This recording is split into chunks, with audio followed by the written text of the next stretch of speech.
اس دنیا کے تمام انسان برابر نہیں ہیں۔ خدا کی حکمت ہے، خدا نے اس نظام کو چلانے کے لیے، اب جس طرح ایک دفتر ہوتا ہے، آپ دیکھیں دفتر میں ایک سربراہ ہوتا ہے، پھر اس کے بعد لوگ ہوتے ہیں، پھر اس کے بعد لوگ ہوتے ہیں، پھر اس کے بعد تو چلتے چلتے یہ سلسلہ جو ہے وہ نیچے تک جاتا ہے، جہاں لوگوں نے صفائی کرنی ہے، بیل سننی ہے۔ اب اس درجے پر جو لوگ ہیں ان کے لیے ذہنی یا شعور کے حوالے سے اتنی ضرورت نہیں انہیں ہوتی کہ وہ چیزوں کو سلجھا سکیں، لیکن جس بندے نے کسی دفتر کو چلانا ہے، کسی کمپنی کو چلانا ہے، کسی محکمے کو چلانا ہے، کسی ملک کو چلانا ہے، اس کو سمجھ بوجھ کے حوالے سے، پھر فیصلہ لینے کے حوالے سے، فیصلہ سازی کے حوالے سے، جرأت کے حوالے سے، مشکلات کا سامنا کرنے کے حوالے سے، مشکلات کا حل نکالنے کے حوالے سے اس کی صلاحیتیں مختلف ہوتی ہیں۔ اسی وجہ سے وہ دفتر کو، کمپنی کو، کسی ادارے کو اور ملک کو چلاتا ہے۔ تو خدا نے مختلف سطح کے ذہنی صلاحیتوں کے لوگوں کو پیدا کیا تاکہ دنیا کے سارے کام ہو سکیں۔ ارسطو نے کہا تھا کہ دنیا کے تمام لوگ برابر نہیں ہیں۔ ظاہر ہے کہ ارسطو جو ہے وہ بہت ایک قابل فلاسفر تھا، اور آج تک ہم اس کے بہت سارے نظریات کو مانتے ہیں، بلکہ انہی نظریات پر جدید جو ہماری سائنس ہے، فلسفہ ہے، اس کی بنیاد ہے۔ تو کچھ لوگ کہتے ہیں کہ شاید یہ کوئی بڑی ناانصافی ہوگی انسان کے ساتھ جب آپ کہتے ہیں کہ تمام انسان برابر نہیں ہیں۔ تو کچھ لوگ غلامی کے لیے پیدا ہوئے ہیں اور کچھ حکمرانی کے لیے۔ اب جب حکمرانی اور غلامی کی آپ بات کرتے ہیں تو اس میں آپ یہ نہیں بادشاہ اور رعایا کی بات نہیں کر رہے۔ بادشاہ اور رعایا کا تصور پرانا تصور ہے اور وہ الگ ہے۔ یہاں ہم بات کر رہے ہیں کہ کچھ لوگ رہنما ہوتے ہیں، یعنی حکمران کون ہے؟ جو رہنما ہے، جو بہت کچھ جانتا ہے، جو کائنات کی حقیقتیں سمجھتا ہے، راز جانتا ہے، اسرار جانتا ہے، مشکلات سے نکالنے کا ہنر رکھتا ہے، خدا کے ساتھ اس کا رابطہ ہے، اس کے اندر وہ چیزیں موجود ہیں کہ جو ایک رہنما میں ہونی چاہیے۔ اور غلام کون ہے؟ غلام وہ لوگ نہیں ہیں جو کہ ہاتھ باندھ کر کھڑے ہیں، جن پر ظلم کیا جا رہا ہے، بلکہ غلام وہ لوگ ہیں، ان کو کہتا ہے ارسطو کہ جو یسر کرتے ہیں۔ یعنی آپ کے یسر کرنے کا مقصد یہاں پہ منفی بات نہیں ہے، مطلب یہ ہے کہ ان کو جب آپ کام بتائیں گے تو کریں گے، وہ از خود فیصلہ نہیں لے سکتے، ان میں یہ قابلیت ہی نہیں ہوتی کہ وہ از خود فیصلہ لے سکیں۔ آپ کسی بھی ادارے میں کسی ایسے اوسط ذہن کے بندے کو بڑی کرسی پر بٹھا دیں تو اس کے لیے اس سے بڑی مشکل نہیں ہوگی کہ میں کوئی انیشیٹو لے سکوں، میں کام کر سکوں، کیونکہ اس نے سیکھا ہے، پیچھے چلنا سیکھا ہے، اس نے یہ سیکھا ہے کہ اس طرح کام کرو، اس طرح کام کر لے گا، وہ بہت اچھا کام کرے گا۔ لیکن جب اس کو از خود کوئی فیصلہ لینا پڑے گا تو وہ کام نہیں کر سکے گا، کیونکہ وہ خوف زدہ ہو جائے گا، وہ پریشان رہے گا کہ مجھ سے غلطی نہ ہو جائے، میں یہ کیسے کروں گا۔ اس کے اندر وہ سسٹم ہی نہیں ہے، اس کے نظام میں وہ پرزہ ہی نہیں ہے جو کہ ڈیسیژن لے سکے۔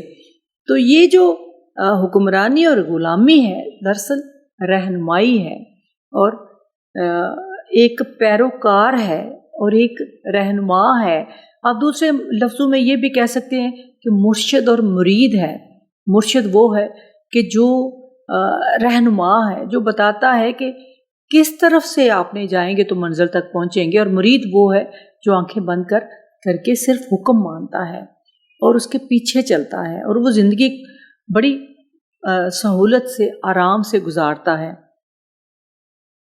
اب اگر ہم اسی بات کو اسلامی حوالے سے بھی دیکھیں تو نبی پاک صلی اللہ علیہ وسلم کا آخری خطبہ جو حجۃ الوداع ہے، اس میں انہوں نے فرمایا کہ جو اپنے لیے پسند کرو وہ اپنے غلاموں کے لیے بھی پسند کرو، یعنی غلامی ختم نہیں کی گئی، ورنہ وہ بادشاہ تھے، سردار تھے، نبی خدا کے پیارے نبی تھے، خاتم النبیین تھے، وہ یہ بھی کہہ سکتے تھے، لیکن وہاں بھی پیروکار کے معنی میں رکھا گیا کہ جو آپ سے نچلے درجوں پر ہیں، جو عام کام کاج کرتے ہیں، ان کے لیے بھی وہی چیزیں پسند کرو جو اپنے لیے کرتے ہو.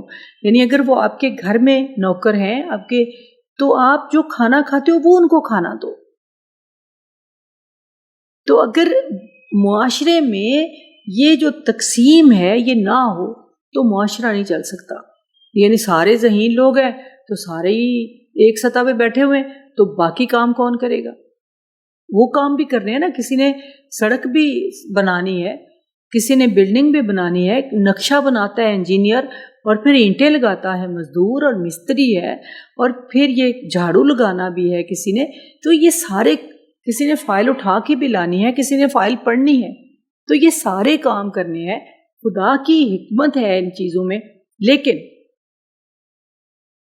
جو اہم بات یاد رکھنے والی وہ یہ ہے کہ خدا نے ہر انسان کو اپنا نائب کہا ہے.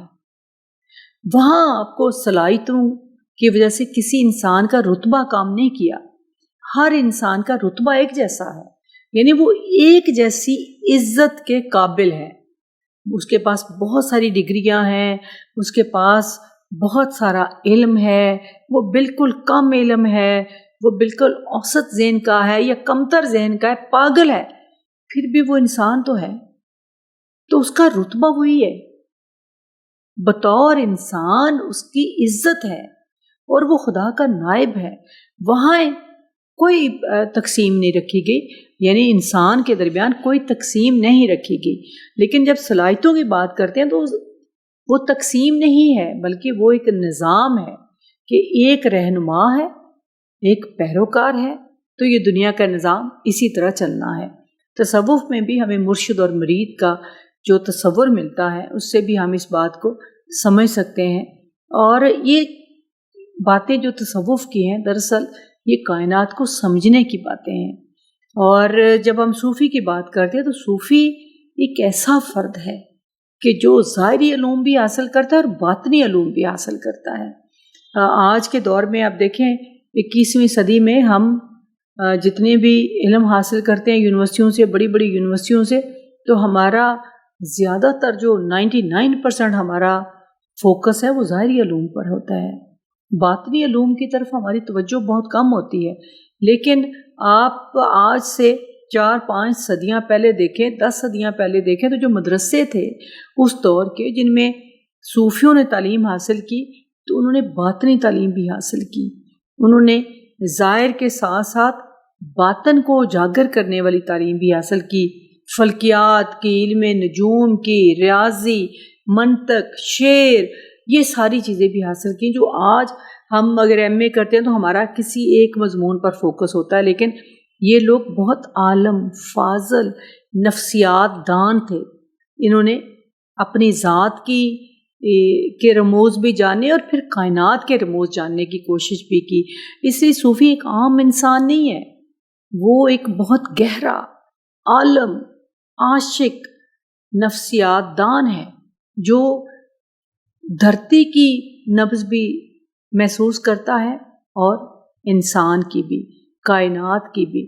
اس لیے جب آپ صوفی کے حوالے سے بات کریں تو یہ بات ضرور ذہن میں رکھیں. میں بار بار اس حوالے سے ضرور آپ کو کہتی ہوں کہ یہ بات ضرور ذہن میں رکھیں کہ تصوف کے حوالے سے بات کرتے ہوئے، صوفی کے حوالے سے بات کرتے ہوئے کبھی بھی انہیں مکس نہ کریں ان بہروپیوں کے ساتھ کہ جن کا ظاہر صوفیوں جیسا ہوتا ہے، ان کے باطن میں اندھیرا ہوتا ہے، وہاں چراغ نہیں جلتے. جبکہ صوفی کا باطن بے شک آپ کو ایک پھٹے پرانے کپڑوں والا ہو، لیکن اس کے اندر دیے جل رہے ہوتے ہیں، اس کے دل میں روشنی ہوتی ہے، اس کی روح میں روشنی ہوتی ہے، اس کی آنکھوں میں روشنی ہوتی ہے، اور وہ یہ روشنی تقسیم کرتا ہے.